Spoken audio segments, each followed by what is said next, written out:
The electric age is beginning also for Rolls-Royce, and this is the Rolls-Royce Spectre. The first EV, the Rolls-Royce, of course, gets its distinctive look here with a huge front grille, the biggest ever actually, and it also has actually aerodynamic functions. Yeah, very interesting, isn't it? Aerodynamics is a big scheme with this one. A drag coefficient of 0.25. We can also see the slim integration of the daytime running lights, and Rittering Blue is the color name of this one here, named after a village, and I think it's a very beautiful bright blue color. It will match the interior, of course. Look at that, here the wheels 23-inch, and of course the Rolls-Royce logo will always stay upright. The length here is 5 meters 45. That stretches really way long there. Two-door concept, 2+2 seater, and it shares also the wheelbase with the BMW 7 Series in that new generation. Air suspension is standard, and the battery will also be shared with BMW. It's around 106 kilowatt hours gross, so around 102 kilowatt hours net. This will give you approximate range between 400 and 500 kilometers, or 250 and 300 miles overall. Turning indicators, we place here the daytime running light in the front. Looks quite cool, doesn't it? By the way, the hood, we cannot open it. We're not allowed today, but it's also not too bad because there is no frunk underneath. They could not fit anything else underneath there. They have a lot of tech, like the air suspension tech in front of their front electric motor and so on. So they said they didn't have much space left for a frunk. And of course, there is Emily, or Spirit of Ecstasy, retractable, that you can't steal it. I just read one of your comments asking, how can this grille serve an aerodynamic function? It's a good question indeed.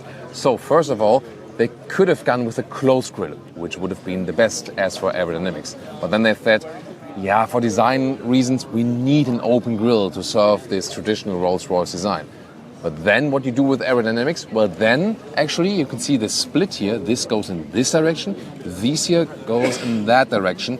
And by this split, the incoming air is being channeled then alongside the inside of the vehicle.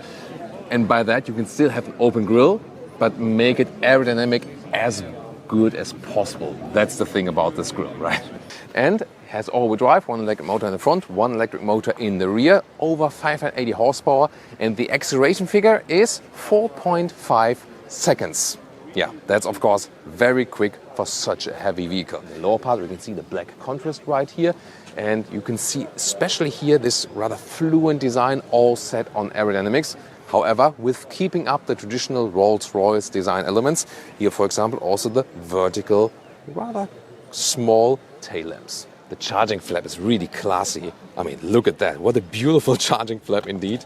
And you have DC recharging, 35 minutes from 10 to 80% state of charge. And more technology facts because of the battery actually in the floor of the vehicle. First of all, the center of gravity is lower. And this is also 30% stiffer from a chassis than all other Rolls-Royce models so far. And it's also because of the battery, because it is used for the stiffness of the whole vehicle. Very interesting. And it also features rear axle steering, so the rear wheels can turn in the opposite direction than the front wheels, reducing the turning circle and also making it more agile when you're driving a little bit slower. At higher speeds then it will go in a parallel direction for more stability. Turning indicators here in the rear, they replace the middle part of one of the vertical elements. What do you think, guys? Let's now take a look at the interior. Here we go, and you can see here these suicide doors. Inside matte wood, that's a beautiful job indeed. And I like the color matching here from this bright blue on the exterior to the bright on the interior. And the interior is a little bit brighter though, but I think it still fits. Huge entry badge, and when you take a look inside, you can see the attention to detail, for example, at the seat belts, that it's kind of enclosed, or once again also these really high floor mats that are also typical for Rolls-Royce. And of course here, the umbrellas. That's a really long umbrella indeed. And of course also color matched.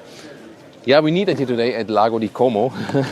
It's really rainy. And when you take a look at the inside of the ceiling, it has actually 1,200 stars from underneath the ceiling. Let's now get inside. This is here a right-hand drive version. So I'm getting on this side. And wow, I mean, I like the floor mat still. It's my favorite actually. Headroom here with 189 or 602. Leaves a lot of headroom there. If you come around here, you can see the steering wheel is really large. And that is this vintage quote basically also to past Rolls-Royce cars. and it takes away basically an agile feeling and more tells you relax, you're being driven, have this boat floaty-like atmosphere together with the air suspension, of course. Towards the middle console, it's actually quite spacious, and I really like that they have picked up this star scheme also in the passenger screen. On the steering wheel here, real buttons, for example, for setting the cruise control and also here to controlling the volume. So not everything is then touch. I really like to still have a haptic interface with the vehicle. Here, for example, and also for the shifting lever. This is also this old school design. Just put it here and put it down for the... Oh, that's me hitting the brake. There's like this automatism. So when you get inside the vehicle and put in the gear, then you press the brake first, and here you can see the brake closes the door. By the way, at the middle console, you pull the buttons, and then you also have the automatic door closing. Being a modern vehicle, you also now get digital instruments, but still in this analog design. In the middle console, you can still control the GPS, for example, with this one, so you don't have to use touch. On the dashboard, more of this beautiful matte wood, and even more classic design here with hotkeys, for example, 1 to 8.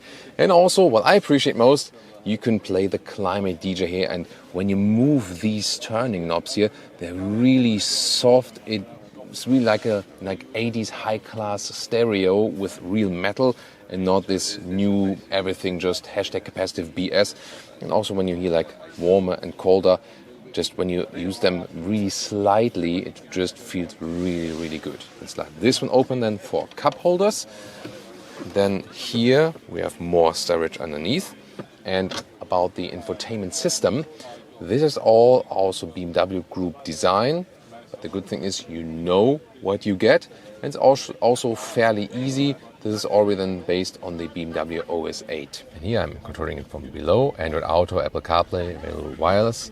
You can see you can also use it via touch. You can see the map is also decently responsive. It should not be missing here the analog clock in a very elegant design. You see, when I'm driving in the front driver's seat, there's not much legroom behind that seat left. Nevertheless, I know you like it when I'm getting in the rear.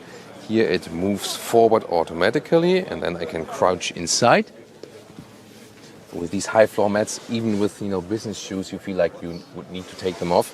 And well, first of all, the seating comfort here is very cool. And headroom-wise, it also works with 189 or 6'2". You have cup holders here, separate climate control, even more space, USB-C charging. And of course, from here, you can watch that star ceiling. And when I turn this one back in here now, let's see, it moves back then. At some point, it should stop. But can I still sit here when the seat is driving back to my initial driving position? Well, I have to put my knees to the side a little bit. So, yeah, it's really 2 plus 2 seaters. So 4 tall adults, barely, I would say. That you know. But I think, with, a couple and 2 friends, something that does work, when they're not too tall. Even the Rolls-Royce is not safe from my ruler here. And in this case, it's really a boot, not a trunk. So let's open it and see, wow, with this high floor, that is beautiful, right? Also reminds me of the 7 Series trunk a little bit. Here underneath, you can store your charging cables. And the length is actually quite significant. So here you have like 1 meters and 10 or 43 inches, just that you are limited in height right here at about 40 centimeters or 16 inches. But luggage for 2, this is actually no problem. We can expect that this one here, due to the low center of gravity and the stiffness coming with the battery housing, the battery itself, will drive probably better than any other Rolls-Royce so far. And of course, the electric performance is there too, with a rear wheel bias, because the rear electric motor is stronger than the front one. With the driving review, we will keep you updated here on Autogefühl with Thomas, always in 4K, full screen, full length. And now enjoy the next video, like the BMW 7 Series or recent comparison 7 Series versus S-Class.